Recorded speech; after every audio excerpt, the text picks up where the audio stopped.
Bom dia a todos. A BMS agradece a presença de mantenedores, dirigentes, professores e demais convidados para a realização das atividades de hoje. Pedimos que desliguem os seus celulares ou os mantenham em modo silencioso.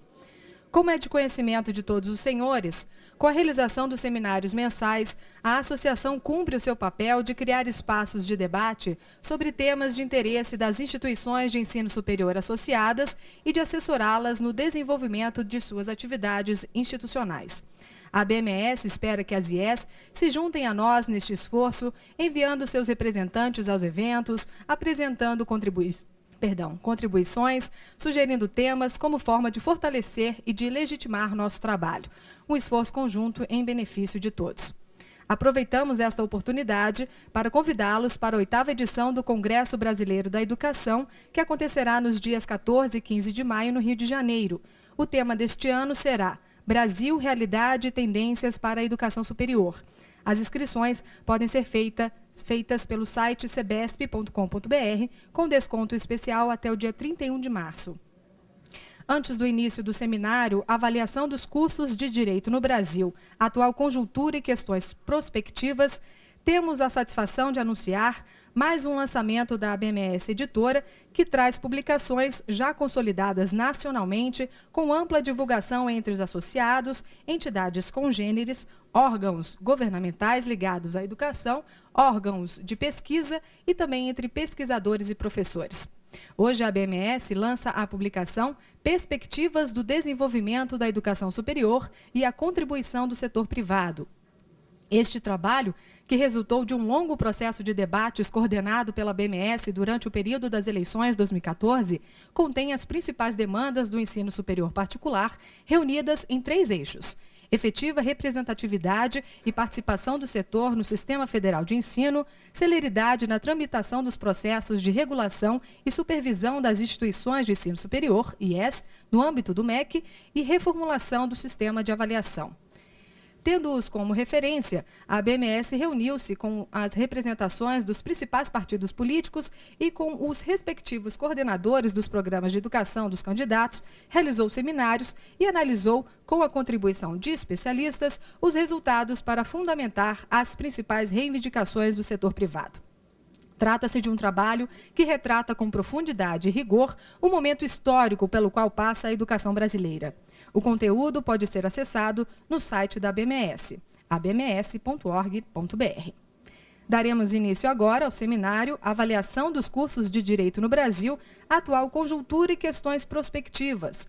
O objetivo é discutir os procedimentos e o padrão decisório para os pedidos de autorização os cursos de graduação em Direito à luz das disposições da Portaria Normativa número 20 do MEC de 2014, observando os seguintes aspectos: fechamento do protocolo para novos pedidos de autorização de cursos, fixação de regras para a apreciação dos processos de autorização em tramitação no MEC e análise prospectiva da situação atual e do processo de avaliação dos cursos. Para coordenar os trabalhos, convidamos o presidente da BMS, o professor Gabriel Mário Rodrigues.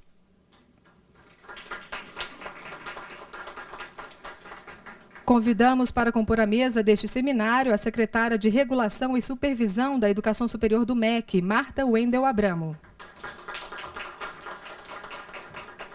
O presidente da Associação Brasileira de Ensino de Direito, a ABED, Alexandre Veronese. O professor permanente do Programa de Mestrado em Direito do Centro Universitário de Maringá, Unicesumar, Ivan Dias da Mota. Herácio Vanderlei Rodrigues, ex-presidente da ABED e professor titular da Universidade Federal de Santa Catarina. Convidamos ainda a professora Carmen Luísa da Silva, vice-presidente da BMS. O professor Fabrício Vasconcelos, diretor-geral da BMS.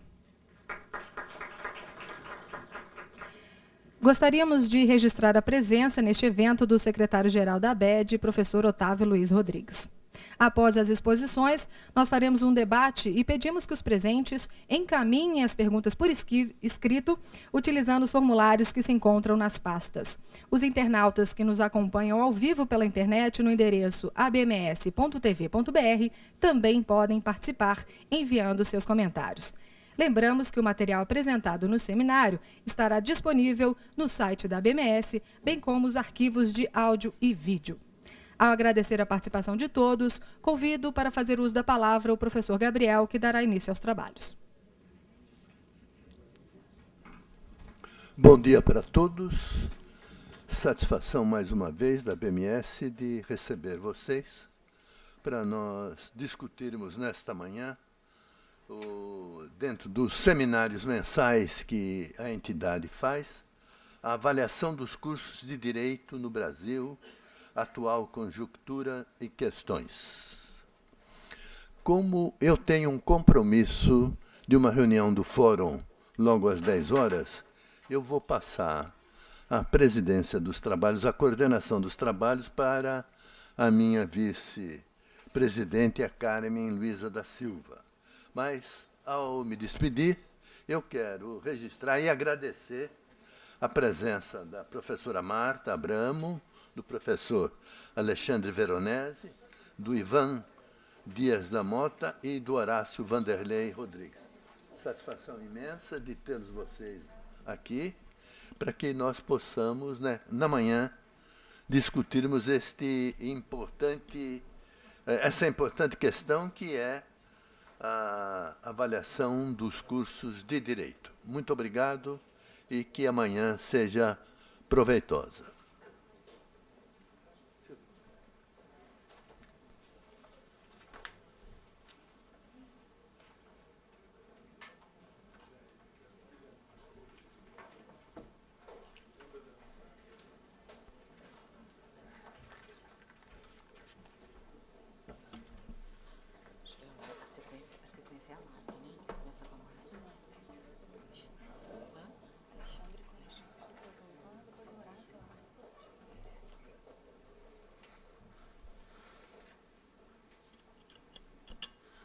Bom dia a todos, é um prazer conduzir essa mesa.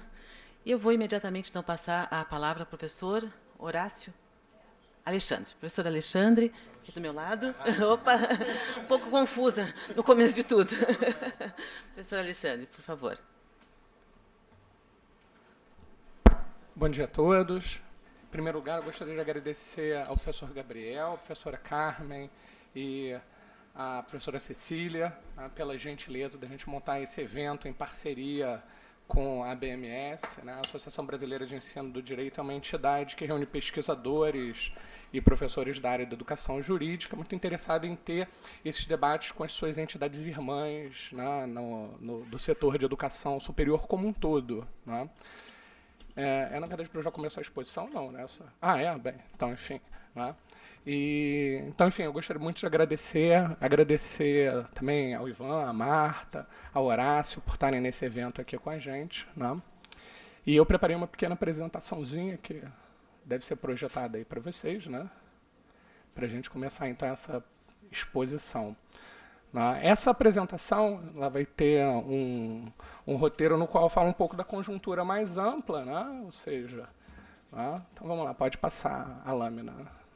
Eu mesmo passo. Então, Não, mas tá bem aqui, Então, vamos lá. Ela tem eu faço uma pequena conjuntura histórica, que eu acho que é sempre importante a gente pensar, mas assim, bem rapidamente, de onde nós viemos enquanto país, uma conjuntura mais ou menos atual, e pensar no tema da regulação de uma forma geral e na portaria, que é mais ou menos o que a gente está discutindo, na portaria normativa 20, e principalmente em algo que eu fiz parte, por convite dos colegas da SERES, da Câmara Consultiva Temática, junto com o Ivan, né, a última comissão para pensar a questão da educação jurídica, e eu diria que foi a minha palavra de ordem, né, de que a gente precisa, na verdade, ter mais instrumentos de coleta de informação, né, porque essa coleta de informação, quanto mais profunda ela for, isso vai ajudar, né, não só o regulador, não só o Ministério da Educação, não só o Congresso Nacional, ao tratar da construção das políticas públicas gerais para a educação superior, ou seja, para traçar o nosso desenvolvimento do país nas próximas décadas, mas também vai ajudar os regulados, e aí eu falo também como professor de universidade pública, que a gente precisa ter informações de saber como a gente organiza os nossos cursos, como a gente constrói as nossas atividades, ou seja, os acervos informacionais, quanto mais ricos eles forem, melhor é para o desenvolvimento da educação. E o que a gente tinha como diagnóstico é de que os nossos acervos informacionais são bons, sim, a gente construiu ao longo de algumas décadas, no sistema de avaliação, nessa consolidação que hoje é o Sinais, no trabalho do INEP ao longo de anos, bons acervos informacionais, mas que a gente acha que esses acervos eles precisam ser refinados, eles precisam ser detalhados. Então, uma coisa que a gente falava sempre, núcleos de prática jurídica. A gente não tem muita dimensão normal, a gente não tem uma dimensão informacional de quantos professores, por exemplo, orientadores seriam razoáveis no núcleo de prática jurídica, qual é a média disso no país. Quer dizer, a gente não tem esse tipo de informação que ela pode ser refinada, e a gente acha que isso é muito importante para caminhar nos próximos anos. Então, o nosso diagnóstico lá era de que a Resolução 9 e todo o sistema construído, que ele fez grandes avanços, é uma evolução da Portaria 1886 para a Resolução 9, para os instrumentos de coleta. Todavia, a gente acha que ele tem que ser aprofundado, não em termos não é uma questão de aumentar o rigor ou diminuir o rigor, essa não é a discussão. A discussão é, na verdade, fazer instrumentos de coleta que sejam mais refinados. Por quê? Porque nós vamos poder pensar em políticas públicas de forma mais sensata, de forma mais abalizada. Esse era o nosso diagnóstico. Enfim, e eu acho que hoje a gente tem ainda elementos do que não é visto. O Brasil, isso não é uma novidade para ninguém, a gente tem um sistema universitário tardio e ainda com grandes problemas. Por quê? Porque nós somos uma federação assimétrica, a gente tem diversos desafios nacionais para cumprir. Por que eu coloco isso da federação assimétrica, que eu acho que é um grande problema? Porque a gente parte de um pressuposto que a aplicação, e é razoável que assim seja, que a aplicação das normas ela tem que ser equânime e isonômica no país como um todo. Mas a gente sabe que a gente tem grandes dificuldades de fazer isso. Por quê? Porque nós temos grandes assimetrias, graves assimetrias entre as nossas regiões, entre as nossas instituições. Então, a gente, por mais que tenha alcançado alguns patamares importantes na área da pesquisa, a gente ainda tem muitas léguas para percorrer nessa área. Então, assim, somos um país com um sistema educacional em construção. Essa é a nossa conjuntura real. O que nos coloca vários desafios, que a gente não está avaliando algo que, digamos assim, está pronto e acabado. Quer dizer, um país europeu ele vai ter outros desafios. A gente tem um desafio de estar construindo um sistema educacional, expandindo a nossa malha para tentar buscar uma cobertura total, e isso, obviamente, nos coloca pressões conjuntas. Esses últimos 20 anos foram, e é por isso que o direito está nessa ponta de lança, eles foram marcados por uma forte expansão na oferta dos cursos de graduação. Então, a gente passou por um processo de interiorização, enfim, e isso gera outros desafios também para o sistema nacional de educação superior, especificamente. A expansão ela atingiu todas as áreas, mas a área de direito ela foi realmente uma das áreas que mais cresceram. Então, ela foi, não posso dizer assim que mais cresceu, porque a gente está sempre disputando a cabeça com a administração. Está ali um negócio de oferta de vagas com a administração, mas a área de direito cresceu bastante. Há uma peculiaridade na área de direito também, que é a interveniência ou a relação que a gente tem do sistema de avaliação com o conselho profissional. É basicamente isso que eu quero enfocar. E acho que a Portaria 20 ela tem essa discussão, e eu acho que essa discussão é uma discussão interessante. Eu sei que o Ivan vai discutir bastante isso também, então, na verdade, eu vou servir aqui de escada, vou levantar a bola para que ele também discuta. Que é a relação com o Conselho Federal da Ordem dos Advogados do Brasil. O Ministério da Educação, todos nós sabemos, ele decidiu fechar o balcão. Eu leio esse fechar o balcão, na verdade, como uma inteligência de que se buscava e se busca uma maneira de lidar com o problema da federação assimétrica, que é tentar construir estímulos para que nós possamos implantar cursos em regiões que são menos assistidas e em outras regiões onde elas são mais assistidas, que a gente pudesse ter uma regulação mais forte. Esse seria assim, um cenário ideal, mas a gente sabe que a gente tem esse problema. Por quê? Porque a gente tem que lidar com um acervo jurídico, né? Normas que têm que ser aplicadas isonomicamente. Então, fazer isso é uma grande dificuldade, né, que o Ministério da Educação e todos nós, né, vivemos. Não é isso? E, com isso, a gente teve aquela parada, né, de abertura. A portaria 20, né, a professora Marta vai falar certamente com mais, né, ênfase, ela serviu, na verdade, para criar uma baliza para aquele estoque de processos que ficaram, né, parados enquanto se discutia, né, o que fazer no futuro. E ela foi acompanhada dessa, né, Câmara Temática, que saiu, né, que tinha uma proposta de fazer um novo marco regulatório, né, que está ainda em discussão, está ainda em debate. Né? O relatório ele foi encaminhado para o Conselho Nacional da Educação, a Marta acabou de dizer, ele está sendo discutido, né, lá no âmbito da CCPares. Né?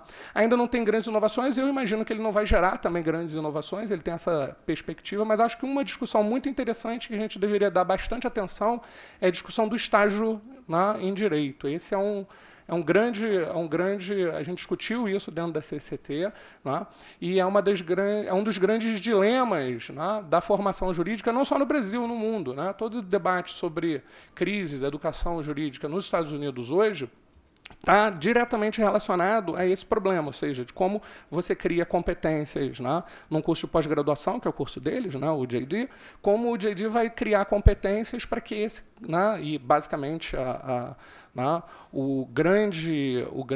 grande função jurídica nos Estados Unidos é a advocacia, como, na verdade, você vai conseguir fazer com que esse egresso do JD, que ele saia para atuar num escritório de advocacia. Né? E aí assim, existem grandes dilemas em relação a isso nos Estados Unidos. Na Europa também se debate isso. Quer dizer, nesses países, normalmente já se tem já se considera que o curso ele dá uma boa formação acadêmica, mas a questão é como passar dessa boa formação acadêmica para uma formação profissional. Então, para a gente chegar exatamente nesse ponto, né, já de início eu coloco, acho um problema que a gente tem é discutir o que é propriamente regulação. Eu trabalho com um conceito de regulação que é mais amplo do que está na Portaria 40 de 2007, que utilizou uma definição restrita. Naquele diploma legal, né, a regulação está relacionada à tramitação de um tipo de processo, inclusive ela é desvencilhada, né, de supervisão e, né, enfim, eles separam esse conceito como se, na verdade, ao contrário, o conceito de regulação acadêmico, científico, ele envolve fiscalização, ele envolve todos esses processos. Né? Então, né, não só são processos, né, considerar, supervisão para correção de irregularidades. O conceito de regulação envolve, por exemplo, né, estímulos econômicos. Então, a gente pode dizer, né, eu vou já pular por conta do tempo, né, já para o desenho, né, a gente pode dizer que existe uma aplicação da regulação que passa por diversos eixos. Né? Então, os cursos de direito eles são submetidos a vários eixos. A gente pode dizer que existe um eixo, né, de regulação pelo mercado, né, que existe um eixo, né, de regulação, né, da área profissional, ou seja, a regulação da Ordem dos Advogados do Brasil, e a gente pode, quando a gente discutia conteúdos de um curso de direito, é evidente que, por mais que as diretrizes curriculares nacionais não prevejam um determinado conteúdo, se a Ordem dos Advogados exigir esse conteúdo compulsoriamente no exame, é claro que a gente vai ter uma pressão para contratar, né, professores, por exemplo, sei lá, previdenciário. Né? Se é exigido previdenciário no exame da Ordem dos Advogados, as DCN podem silenciar sobre previdenciário. Mas isso vai ter consequências efetivas, né, para todo o sistema. Por quê? Porque as instituições vão precisar contratar professores de previdenciário. Se esses professores de previdenciário não tiverem titulação, eles vão ter que ser contratados mesmo assim. Isso vai baixar os estándares das instituições, ou as instituições vão ter que investir em criar cursos de pós-graduação de previdenciário. Tem todo um desenrolar, e é isso que eu chamo é isso que eu entendo por regulação num broad range, né, onde mesmo interveniências indiretas como a da Ordem dos Advogados do Brasil, nesse exemplo, elas geram consequências efetivas dentro de um curso. A mesma lógica vale para a concorrência, né, no mercado, ou seja, as instituições que cobram matrícula, né, que cobram mensalidades, elas concorrem com as outras. Isso é evidente, não é isso? Né? A gente tem, por exemplo, uma parte do sistema que apresenta-se, por exemplo, como um elemento difícil de você analisar economicamente.